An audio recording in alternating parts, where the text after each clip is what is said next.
Tukwaniriza kwatuyizeko ku programu yaffe eya ebifa mu Ggwanga.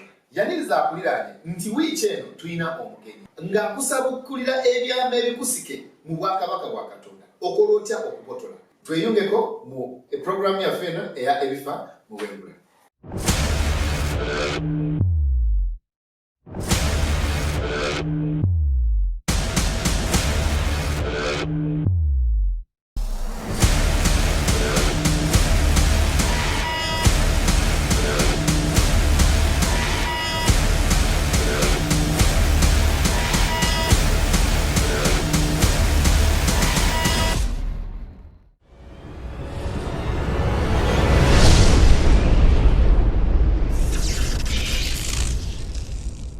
Tubaniriza mwenna abatweyunzeko olunaku olwaleero. Lunaku lulungi twabasuubiza nti tulina omugenyi. Amannya nga bulijjo Jeff Geoffrey Tsakwe, omwanjuzi wa programu eya ebifa mu Bwengula.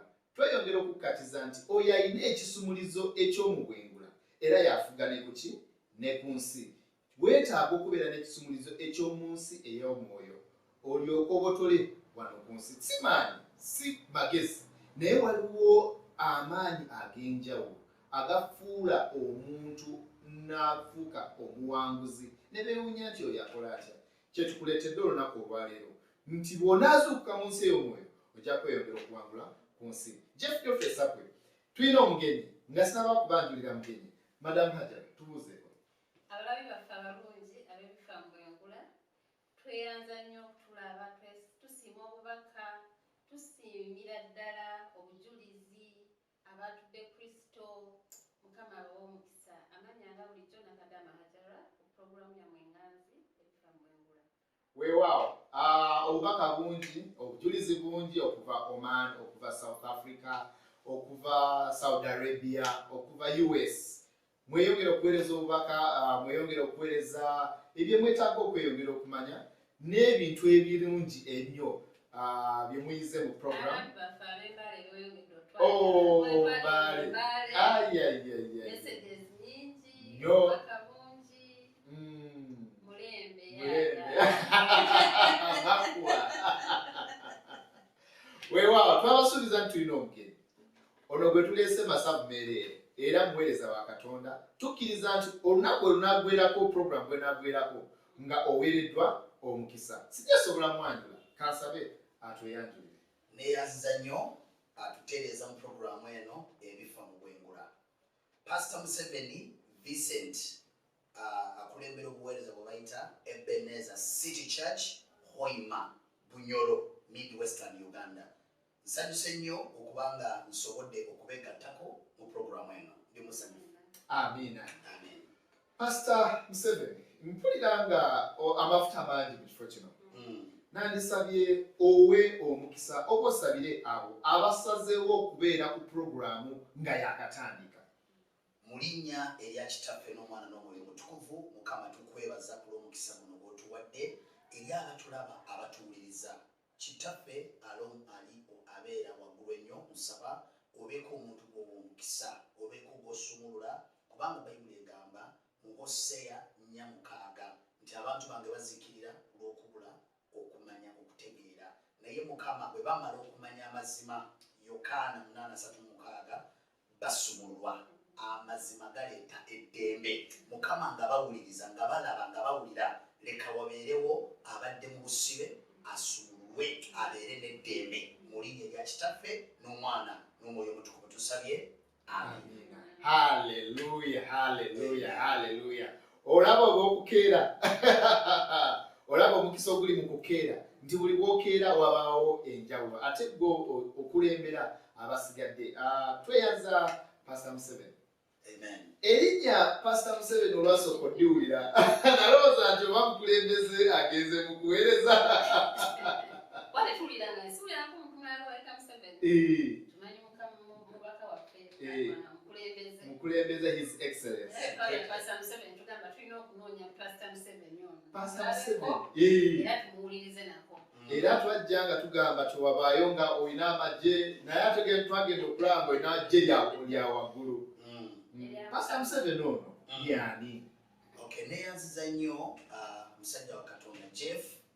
Ekibuuzo ekyo bangi bakibuuza era era bwe mbeera mu byalo eyo abantu bwana bujja ennyonyi eriwa kubanga bamanyi Museveni buli wabeera ennyonyi erina okubeerawo amagye galina okukola ki okubeerawo naye nga erinnya eryo taata wange yayagalanga nnyo Pulezidenti Museveni ate batugamba baabonaabona nnyo mu myaka egyo egy'abamiini Obote kati Museveni bwe yajja bangi ne basanyuka kati olunaku Museveni bwe yawamba eggwanga lya Uganda olunaku olwo lwennyini bwe banzaala taata wange bwe yajja n'agamba ono muyise Museveni kati erinnya eryo lyatandikira ekitegeeza emyaka Pulezidenti gy'amaze ng'atufuga ng'aweereza gy'emyaka gyange egy'obukulu kati ndi musanyufu nnyo eno ye gavumenti yokka nze gye ndabyeko so erinnya gye lyava naye nga ndi musajja wa Katonda nalokoka nzikiriza Yesu n'amaanyi ag'obunabbi nzikiririza mu birabo ebitaano Yesu bye yaweekanisa. Obuweereza buno buliriddawa omuntu kubanga abekoyima kyemmanyi abekoyima nabo baagala nnyo eno station era bonna bali ku TV yennyini enyo balaba ekkakalabizo oba obuweereza buno omuntu ali mu koyima akusangawa. Pastor Museveni tusangibwa mu Hoima City. Hoima City eri Ebunyoro, Midwestern Uganda ku Fort Portal Road ku kubo erigenda Fort Portal ekifo bakiyita Businsi Kasingo. Kasita otuuka mu city ey'Ehoima oba mu kibuga eky'amafuta eky'Ehoima n'oyogera bwogezi erinnya Pastor Museveni kubanga niko n'obunabbi kati abalala bampita Prophet Museveni. So kasita oyogera erinnya eryo buli omu aba asobola okutuusa kubanga tuli nnyo ku radios nga 12 mu Bunyoro so batutegeera. So omuntu bw'abeera Ebunyoro Hoima n'abali epatu ku Buganda nga Kiyoga Kyankwanzi baba basobola otwegattako tubeera ku kanisa buli Lwakusatu na buli Sande. Lwakusatu kibeera kyoto ate Sande ziba services bbiri esooka 12 paka ssaawa 4 paka essaawa 8 otwegattako n'olaba ekisa kya Katonda n'amaanyi ag'okutegeera eby'omu bwengula. Amen. Enamba y'essimu 075 3 3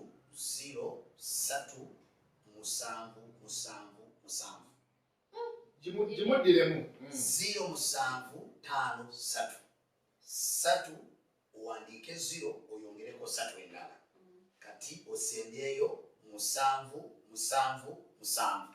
ya mirundi esatu. Weewaawo ndowooza gwe atulaba enamba yiyo gifunye. Pastor Museveni ono sigaanye obuweereza bubaddeyo. Bubaddeyo ebbanga ddene naye tusinze kuwulira biseera bino. Twakulaba ng'ogenze mu Iran mu Pakistan. Yes, twakulaba ng'ogenze mu Pakistan ng'agenze ne Prophet Elvis Mbonye. Oli evangelisti, oli pastor, oli profeti, buno okulaba okwatagana ne Prophet Elvis Mbonye. Ono Prophet Elvis Mbonye is a prophet. Era tumusaba ekitiibwa kubanga byakoze bikola ki byeyogerera. Naye ate tulaba nga gwe pastor ate oli ne Prophet Elvis ate mugenze mu Pakistan mu nsi ey'Abasiraamu. Kijja kiki ekyo? Kakati omwaka gwali gwa 2018 nga nali nafuna obuweereza nga Ebunyoro tulina ekizibu nga tulina omuntu yeeyita Katonda era abatulaba abantu bayinza okuba bamuwulirako oba nga bamulabako. Kakati Mukama n'ampa ekigambo nga bwe yagamba Eliya. Okitegeera ng'abantu basinza nnyo bakatonda abalala bakatonda ba Bayaali. Kati Katonda n'angamba nti olina okuyigiriza abantu amazima nze Katonda nzekka. Okuva essula 20 temubeeranga na bakatonda abalala nga nze wendi. Kati bwe nafuna obuweereza obwo ne tulyoka ne tutandika programs nyingi ku maradios kati ne wabaawo abantiisa nti oyo gw'oyogerako no Katonda alina amaanyi alina n'amagye asobola okumalawo. Ng'omuntu gwe bayita Katonda mu Bunyoro.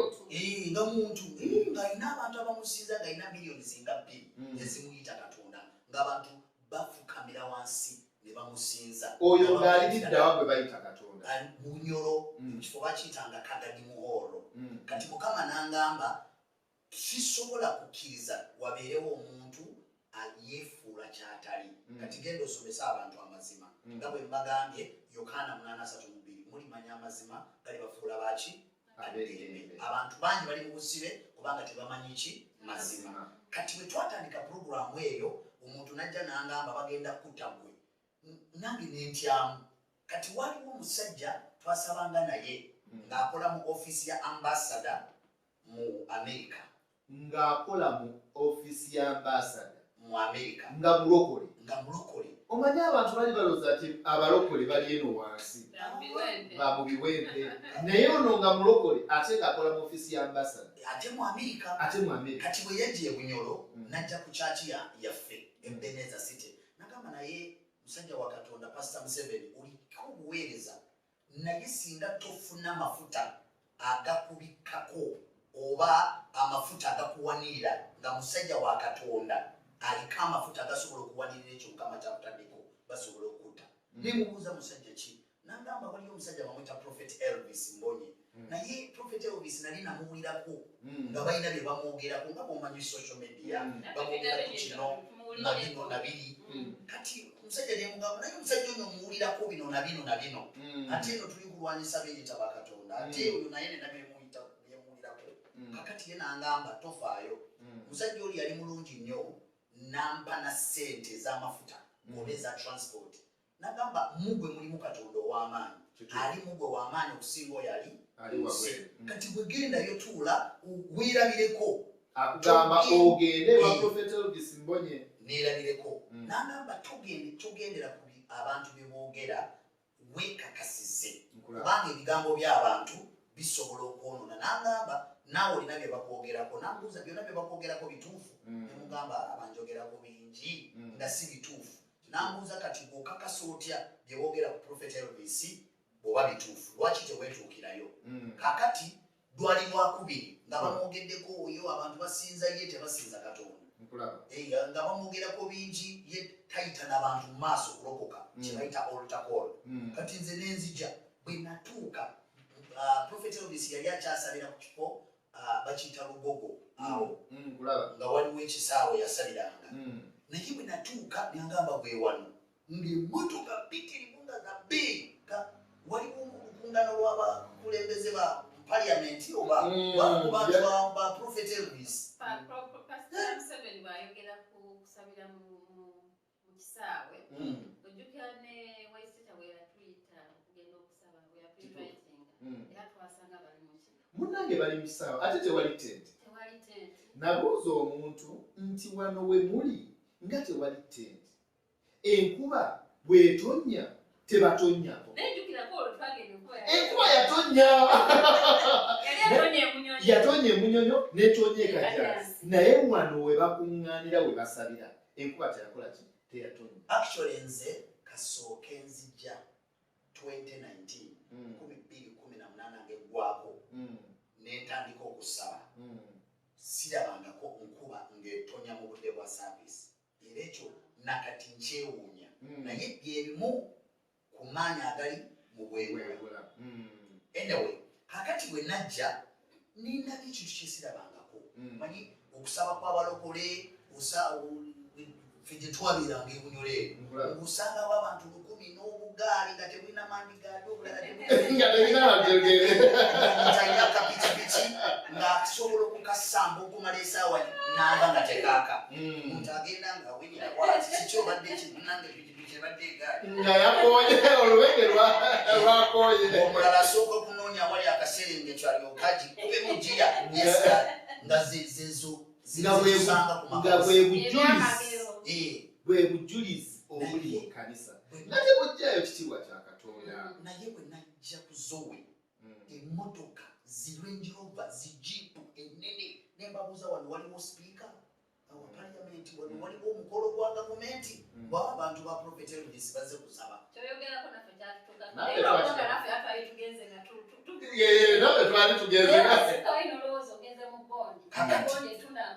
mu butuufu olaba ekitiibwa kya Katonda era ng'ekkanisa bino ebintu bye balowooza nti ensi y'amaanyi nedda wano olabanga mu butuufu ne mu nnyumba ya Katonda mulimu amaanyi. Nti Katonda ono gwe batwogerako ono nti agaba ebyamaanyi aleeta ebyamagero oba omulabirako ddala ne tulekera okuba nga tumwogerako bubi nti Katonda ajja kikola mu maaso alikikola ezaako nnyo okuba nga Katonda ono tumwogerako bwogezi mu bigambo naye nga mu bikolwa mu butuufu naye bakutunula bagamba naye Katonda gweyogerako yaaliwa.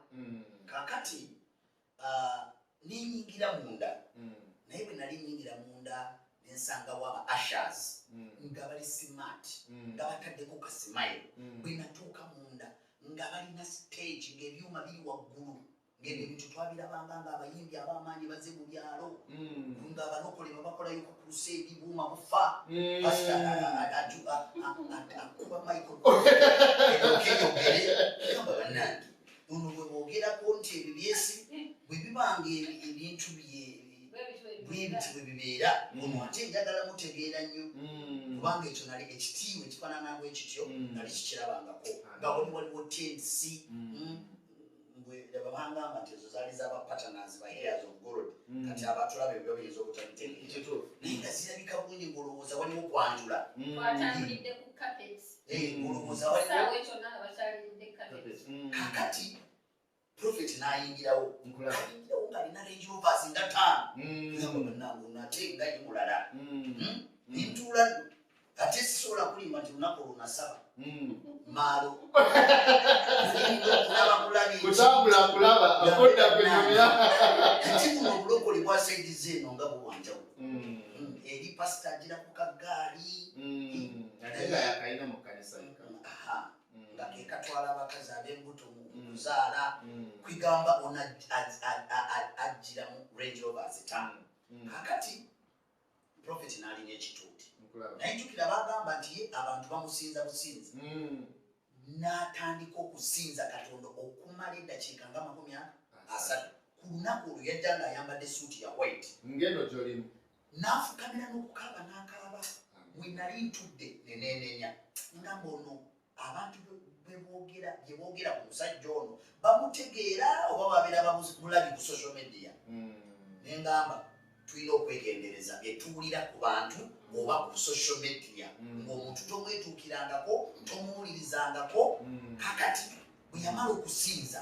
n'aweereza n'asoma ekyawandiikibwa kyesisobola kwerabira kyalimu Daniel sura 2:4 ng'agamba nti Katonda agenda kuzimba obwakabaka obutasobera kumenyeka naye obwakabaka buno bunaabeera abw'amaanyi bumenyewo obwakabaka obulala obutali bwa Katonda. Ekigambo ekyo sikyerabirangako kakati bwe navaayo nenjagala nnyo omusajja ono nimpulira nga byonna bye bamwogerako nga byabulimba kakati saddayo kunoonya ono eyakolanga mu ofiisi ya ambasada ampe transport endala buli wakuli nentandika okujja lowoozaamu okuva ehoima nga nina okujja kuno just okutuula awo naye nga ndi pasita w'amaanyi ng'eri emunyolo ekkanisa yaffe etuuza abantu nga 10 mu buli service averagely buli week nga tulinawo abantu nga 15 naye ku level y'ebunyolo ne population y'ebunyolo obeera w'amaanyi naye wano kuzowe natuulanga emabega nga tiri n'amanyi nti ndi pasita nenetowaza nga mpulira nina kyendabye ku musajja ono nga musajja ono akunganya abantu abalina emmotoka bweziti kyanjawulo ki ekiri ku bulamu bwe bakungana lwakubiri ng'abantu bali mu kukola kakati munnange bwentyo bwe nategeera prophet Elvis nange nengamba kanejjukira omusajja ono yangamba nti weetaaga amafuta agasobola okubikako ate bwe naddayo ebunyolo nga ndi w'amaanyi bulala okiraba kubanga prophet Elvis nabbi netowaza wansi w'amafuta ag'obunabbi nange nentandika okulagula era nina obunabbi obusuka mu 50 obw'amaanyi obuli national ne international bwendabudde ate ne butuukirira olw'okuba nti oli submitted oli wansi w'amafuta kwegamba buli kirabo ekyali ku bulamu bwange nekyeyongera nali mubulizi wa njiri nga mbuulirira eyo ne gagenda ku levo ndala kyova olaba oyogedde ku kyenagenda ne profeti wange e Pakistan. Kyali Pakistan. Kubanga ery'abasiraamu. Ery'abasiraamu. Kakati ekyali e Pakistan omuntu yenna ebirabo byonna birungi naye omuntu yenna gw'osanga ng'aliko ekirabo ky'obunabbi mutye. Kubanga ne bw'ogenda mu Bayibuli mu Ezeekiyeri sura 37 olabanga buli mbeera eyali enkambwe Katonda ng'ayagala kubaako kyagikolako yatumanga nabbi. Kwegamba nabbi alinga ekyokulwanyisa ekiringa bomu ekiringa missile ekinene ekikuba ensi yonna n'eyuguuma. Simanyi oba bigambo Luganda olutuufu ng'ojja kukitegeera omuli w'Omukama ajja kukuyamba. Kakati kiva ku ki okuba tulabye abasajja ba Katonda nga bakuba enkuŋŋaana mu nsi z'osuubira nti zirimu ntajja kufuna abantu nga zirimu abalokole zirimu amakyaki. Kyava ku ki nga gwe yali nti waliyo mwaliyo babiri profeti yatutuma ne munno ne munnange ne mugenda ne mubeera ebbanga ki twamalayo omwezi gumu gwokka. omwezi gumu nsi y'abasiraamu ate ng'abantu abasinga ayinza okuba nga kale ali kujja kuba lukuŋŋaana kaŋŋambe Kenya eriyo abalokole eryo kinaye ne kimutwalira emyezi nga 6. mmwe kyava ku ki profeti kyava ku ki okugamba nti nze kangende mu nsi y'abasiraamu ate n'atuwira ddala mu disitulikiti ey'abasiraamu yennyini. Kyova olaba nkugambye mu Ezeekiyeri 37 ng'eggwanga eddene baafa nga oluwonvu lujjudde magumba. Kakati Katonda n'agamba Ezeekiyeri nabbi n'amugamba nti okimanyi abantu abo basobola okubeera abalamu teyatuma mulala yadde ebirabo byonna birungi ekyabasumba ekyabatume ekyabasomesa ekyababulizi b'enjiri byonna birungi ate byamaanyi naye yamugamba lagula eryamagumba. Kati eggwanga ly'abasiraamu ggwanga lyamagumba. Kati amafuta ago gennyini agakozesa Ezeekiyeri ge gatambulira ku banabbi gakola ebitasoboka.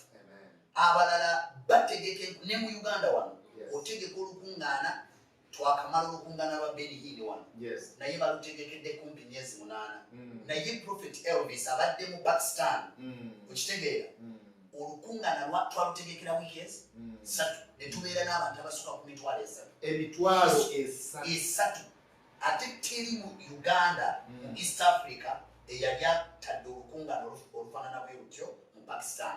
Basobola okuba bagenze mu Nigeria n'amawanga amalala. Kati naffe abagendayo twewuunya kubanga tetwetuma twagendera wansi wa Prophet Elvis Mbonyi. Kati buli kye twakolanga nga tulifaalinga ku Katonda wa Prophet Elvis. Olaba abantu balina ekizibu mu nnaku zaffe zino omuntu ogamba Katonda mu linnya erya Yesu oba n'ogamba mu linnya lya Katonda wa Prophet Elvis abantu kibakolera ddala bubi. Lwaki boogera Prophet Elvis? Naye kibanguyirayo okulifaalinga ku Katonda wa Abrahamu, Isaaka ne Yakobo. Tomulabangako n'ennyoko tamulabangako n'abooluganda tebakola ki? Tebamulabangako. Naye kati ono Katonda gwakozeseza by'olabako n'amaaso go naawe obunabbi mu Uganda n'atuwa obwa helicopter crash n'atuwa obunabbi ku Trump n'atuwa obunabbi Kenya buli ekibadde kigenda maaso mu Kenya Israel byonna Prophet Elvis yabiraba nga ye musajja yekka ne Justice Julius Septindo ku myaka gyange ndi musajja mukulu sirabangako nabbi ng'alina rekodi ey'obunabbi obusukka 240 obuli national ne international nga toyogedde ku bunabbi buno bwawa muntu omu ku omu ate nga nekyo ali wala nnyo. Sirabangako omusajja ali bwatyo naye buli nga bwakyogedde detailed information ng'etuukirira nga bwe yagyogera. Kakati bwe mba njogera nengamba nti Katonda wa Prophet Elvis omuntu kimukola bubi naye nga olabira ddala nti Katonda eyali ku Ezeekiyeri, Katonda eyali ku Eliya, Katonda eyali ku Elisa ali ku Prophet Elvis. Kati mba sikoze musango singa ngamba nti twali mu Pakistan nga tusinziira ku Katonda wa Prophet Elvis Mbonyi kubanga tumulabyeko ng'akola ebinene ng'awa obunabbi nga butuukirira nga nange nzenyini Prophet Pastor Museveni nina obujulizi obulabikako ne bwogenda ehoima obulabikako watuka wa Prophet ositula mabega otuuka otya okutuuka ku ssa n'oba ng'osobola okuba ng'otambula naye. Kakati nze bwe nagenda nga ngoberera Prophet Elvis saasooka kukiraga abantu nti nzikiririza Prophet Elvis ku lw'ebigambo bye twali tuwulira naye bwe namutegeera ninda mu mutima gwa Katonda abatulaba sirabangako omusajja wa Katonda ow'amaanyi ali hambo nga Prophet Elvis. Ate Prophet Elvis takola kintu mpozi nga Katonda nga Katonda akoze ki akimugambye. Okitegeera abasajja ba Katonda abali bwe batyo batono kyova olaba nze kyenjize ku Prophet Elvis buli bintu byakola biri unique ku balala very unique. Okitegeera so kakati bwe neeyongera okumunoonya ne bajja ne balangirira ona nga waliyo olunaku abaana ba Prophet Elvis mu nsi yonna bwe bassaamu amafuta ekitiibwa.